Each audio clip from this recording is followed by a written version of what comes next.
नमस्कार मित्रों, solid study में आपका स्वागत है। आज हम लोग पद्म पुरस्कारों के बारे में चर्चा करेंगे, क्योंकि हाल ही में केंद्र सरकार ने वर्ष 2023 के लिए पद्म पुरस्कारों की घोषणा कर दी है। तो हम लोगों को सबसे पहले ये ध्यान देना है कि पद्म पुरस्कार के अंतर्गत 3 प्रकार के पुरस्कार दिए जाते हैं। पहला जो है पद्म विभूषण, और उसके बाद में पद्म भूषण, और तीसरा जो है पद्मश्री। इसी का हम लोग क्रमिक रूप से अध्ययन करेंगे। तो हम लोग देखते हैं मित्रों, वर्ष 2023 के लिए किस प्रकार के प्रावधान किए गए हैं। तो हम लोगों को सबसे पहले ये ध्यान देना है कि वर्ष 2023 के लिए जो पद्म पुरस्कार की घोषणा केंद्र सरकार के द्वारा की गई है, उसमें कुल मिलाकर के 106 पुरस्कारों की घोषणा की गई है, जिसके अंतर्गत पद्म विभूषण, पद्म भूषण और पद्मश्री पुरस्कार शामिल है। तो हम लोगों को ये ध्यान देना है कि 106 में से मित्रों 6 पुरस्कार जो हैं वो पद्म विभूषण के हैं, और 9 पुरस्कार जो हैं वो पद्म भूषण को दिए गए, मतलब पद्म भूषण में दिए गए हैं, और 91 पुरस्कार पद्मश्री के अंतर्गत दिए गए हैं। तो ये हम लोगों को ध्यान देना है कि टोटल 2023 में, अगर टोटल देखा जाए तो 2023 में कुल 106 पुरस्कार दिए गए हैं, और जिसमें पद्मश्री 91 है और पद्म भूषण 9 है। ये दोनों मिलाकर 100 हो गए, और उसके बाद में पद्म विभूषण जो है वो 6 है। तो कुल मिलाकर 106 पुरस्कार हो गए।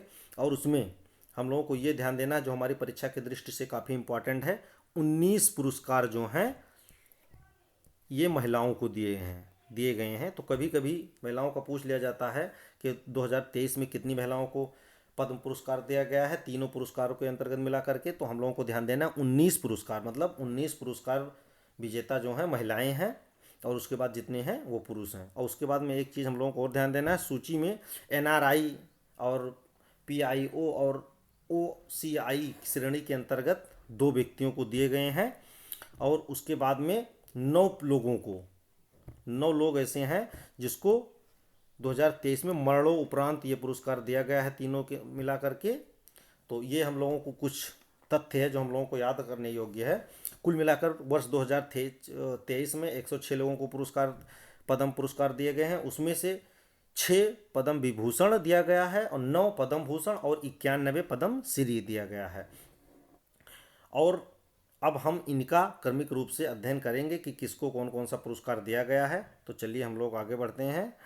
तो हम लोगों को सबसे पहले ध्यान देना है, हम लोग अध्ययन करेंगे कि पद्म विभूषण के बारे में।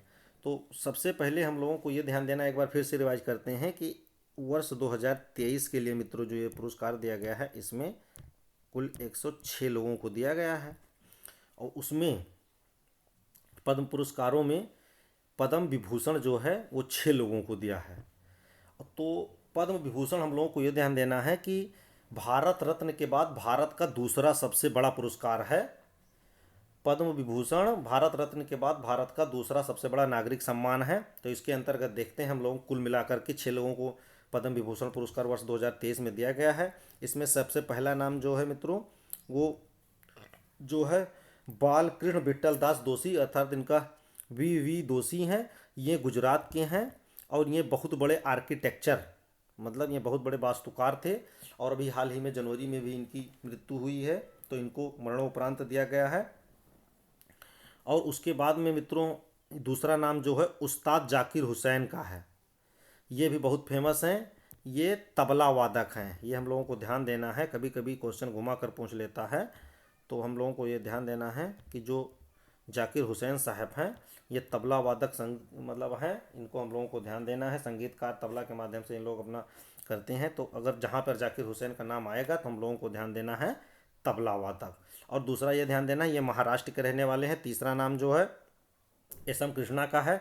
ये पब्लिक अफेयर अर्थात राजनीति से संबंधित थे, कर्नाटक से हैं। उसके बाद में जो नाम है मित्रों, दिलीप महालनोबिस का, दिलीप महालनोबिस, ये हम लोगों को ध्यान देना है। ये किससे संबंधित हैं? तो ये मेडिसिन से संबंधित हैं, और ये बांग्लादेश के रहने वाले हैं। ये डॉक्टरी से संबंधित हैं। और उसके बाद अगला नाम जो है हम लोगों का मित्रों, वो श्रीनिवास जो वर्धमान थे इनका है, और ये साइंटिस्ट हैं अमेरिका में। यूएसए में ये बहुत बड़े साइंटिस्ट हैं, तो इनका भी नाम है। और उसके बाद में एक बहुत फेमस नाम है ये मुलायम सिंह यादव जी का। ये भी राजनीति से संबंधित हैं। ये उत्तर प्रदेश के कई बार मुख्यमंत्री भी रह चुके हैं और भारत सरकार में रक्षा मंत्री भी रह चुके हैं। तो कुल मिलाकर के ये 6 व्यक्ति हैं, बहुत फेमस हैं। इनको पद्म विभूषण पुरस्कार दिया गया है, तो हम लोगों को ध्यान देना है। इनके बारे में मैंने चर्चा कर ली है। अब हम लोग आगे चलते हैं पद्म भूषण के बारे में। तो हम लोग देखते हैं कि सबसे पहले मित्रों जो पद्म भूषण के बारे में, कि इसमें कुल मिलाकर 9 लोगों को पद्म भूषण पुरस्कार दिया गया है। इसमें से कुछ वैसे तो जितने लोग हैं, जितने लोगों को ये पुरस्कार दिए जाते हैं भारत सरकार के द्वारा बहुत सोच विचार के दिए जाते हैं, बहुत फेमस हस्तियां होती हैं। तो इसमें कोई आप ये देख सकते हैं किस किस राज्य से हैं। कोई कर्नाटक से है, महाराष्ट्र से, और अपने सेक्टर के ये लोग बहुत हैं, विद्वान ही हैं। तो हम देखते हैं इसमें से जो ज़्यादा इम्पोर्टेंट है उनके बारे में चर्चा कर लेते हैं। तो चलिए हम देखते हैं पद्म भूषण के बारे में जो ज़्यादा फेमस लोग हैं।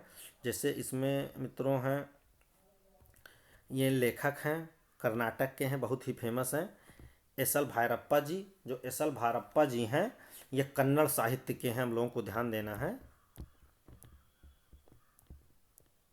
कन्नड़ साहित्य के हैं, बहुत फेमस हैं। और इन्होंने अपने क्षेत्र में बहुत ख्याति प्राप्त की है। और 1995 में 1975 में इनको इनके साहित्य के लिए, इनके साहित्य एक है बहुत इम्पॉर्टेंट, दाटू, इसके लिए 1975 में इनको जो है साहित्य अकादमी पुरस्कार भी मिला है। तो हम लोगों को ध्यान देना है कि ये बहुत फेमस ही हैं। कहाँ के हैं? कन्नड़ के, मतलब कर्नाटक के हैं, कन्नड़ से रिलेटेड हैं, कन्नड़ साहित्य है। और उसके बाद में कि हम लोगों को ये ध्यान देना है कि जो दूसरा नाम है फेमस, ये उद्योगपति मंगलम बिरला हैं। जैसा कि जानते हैं आप लोग, बिरला फैमिली से हैं। और उसके बाद में तीसरा जो फेमस नाम है ये सुधा मूर्ति। ये बहुत बड़ी फेमस समाज सुधारक हैं, समाज सेवक हैं।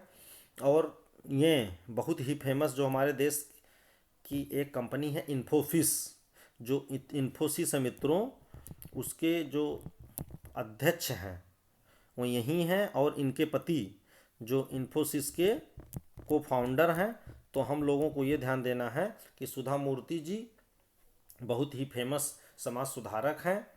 और इन्होंने, इनके द्वारा बहुत प्रकार की अनाथालय और कंप्यूटर से रिलेटेड काफ़ी शिक्षाएं फ्री में दी जाती हैं।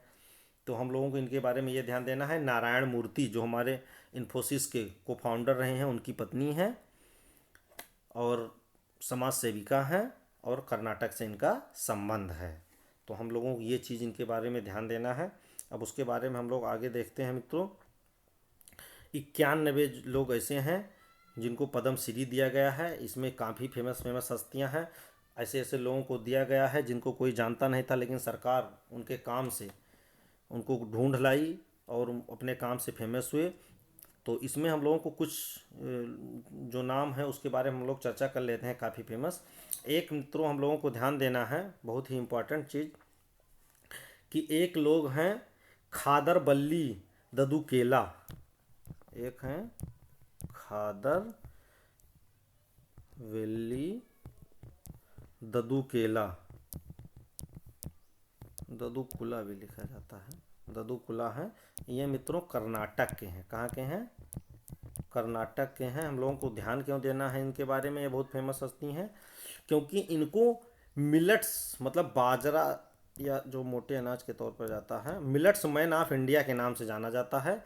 ये हम लोगों को ध्यान देना है। मिलेट्स मैन ऑफ इंडिया के नाम से जाना जाता है क्योंकि इन्होंने मिलेट्स के क्षेत्र में बहुत फेमस काम किया है। ये भी कर्नाटक से रिलेटेड है। और दूसरा जो नाम है हम लोगों को एक बहुत ही ध्यान देना है, डॉक्टर रतन चंद्रकार। डॉक्टर रत्न चंद्रकांत है मित्रों, चंद्रकार। इनका भी बहुत फेमस है क्योंकि एक जनजाति है मित्रों अंडमान एवं निकोबार द्वीप समूह में, जारवा। ये आपको याद रखना है, पूछ सकते हैं कि जारवा कहाँ पर पाई जाती है? अंडमान में। ये आपको ध्यान देना है। जारवा जनजाति मित्रों 1998 के आसपास में जारवा जनजाति में खसरा बीमारी बहुत फैली और ऐसा लग रहा था कि अब जारवा का उन्मूलन हो जाएगा, एबोलिशन।